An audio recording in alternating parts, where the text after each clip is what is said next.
It seems like it was all but assumed that this season would be one for a Cavs-Warriors rematch in June, but Cleveland has been slumping lately. Are we primed for a plot twist? I'm Madelyn Burke, joined by SI NBA writer Rohan, Nadkarni, and the Crossovers' DeAntae, Prince, and a very special guest in studio today, Mr. Larry O'Brien. Welcome to Give and Go, presented by State Farm.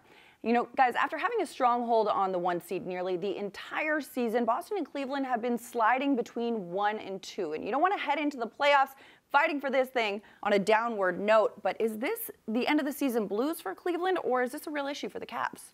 You can't ignore it at this point. I know every single year LeBron's been in Cleveland, we've had the argument, oh my God, what's wrong with Cleveland? Is this the year that he loses his stranglehold on the East?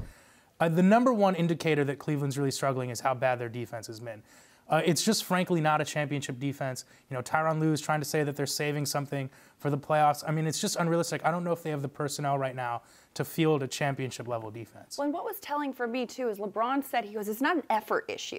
And if it was an effort issue, that's one thing that's easy to fix. You know, play harder, play through it. But if guys are going out and giving the effort and not having the results they want, that's kind of a big red flag. Yeah, I think the way the players are responding to these losses also give a little away a little bit. You know, you got Kyrie on the floor shooting after the game. You got LeBron and Tristan sort of getting into it on the bench and, you know, having words and everything. So I think you can tell that the players are actually taking this seriously and they don't look at this slide as just an aberration or, you know, something that won't affect them going forward. So I think that in itself makes it something to be concerned about. And, you know, like you said, a lot of teams go on slides, but heading into the playoffs, the timing of this one, if they can't right the ship, it's going to be, you know, challenging. But switching gears to the Western Conference, you know, we've got several MVP contenders in the West, and while Golden State is still arguably the team to beat, they've shown some vulnerabilities lately. So who in the West would you say has the best shot at knocking them out?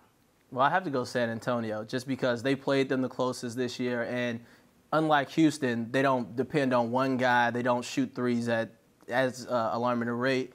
And if you look at the other teams, I think San Antonio just matches up with them better than anyone else out there. Yeah, this one's really tough. I mean, you know, Steph's really come along lately, and this is all without KD. So yeah, who knows what's going to happen in the playoffs. But here's what I'll say about Houston. I'll make the case for Houston right now. One thing that worries me about the Spurs is their big man rotation. I mean, David Lee, Pau Gasol, a little slow-footed. You saw them have some troubles in that last matchup against the Warriors. I'll argue that Houston's three-point ability, maybe that's what helps them in this situation. Maybe it's the series where Golden State goes cold and Houston gets hot, and that swings a couple games. I mean, with the three-point shooting, it can be so volatile that maybe is what ultimately helps Houston, just kind of the unpredictability of it. But yeah, it's really looking tough for anyone to come out of the West right now, other than Golden State. If Golden State defends hard and well in the pick and roll, I mean, the game is pretty much over. So that's my thinking on that. Well, and like you mentioned, too, you know, Steph's been playing very well without Kevin Durant in the lineup. They're going to have to make those adjustments as he comes back with the final games in the regular season before they head into the playoffs. But that being said, you know, what is the playoff matchup that you would like to see most, not just in the finals, but at any point in the playoffs? I think at this point it's Warriors-Spurs. I think they've been a cut above every other team in the league this season.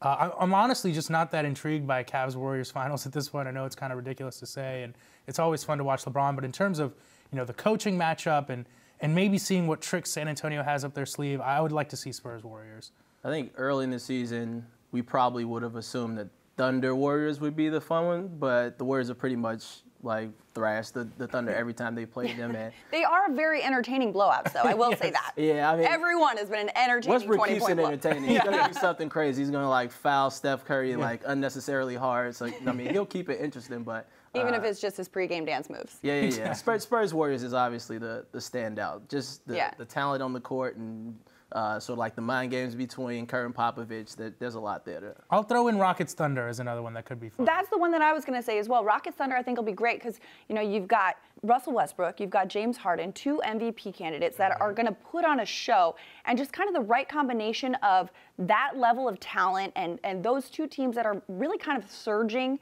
I think it would be a really entertaining series. Oh, for sure. Yeah. No doubt.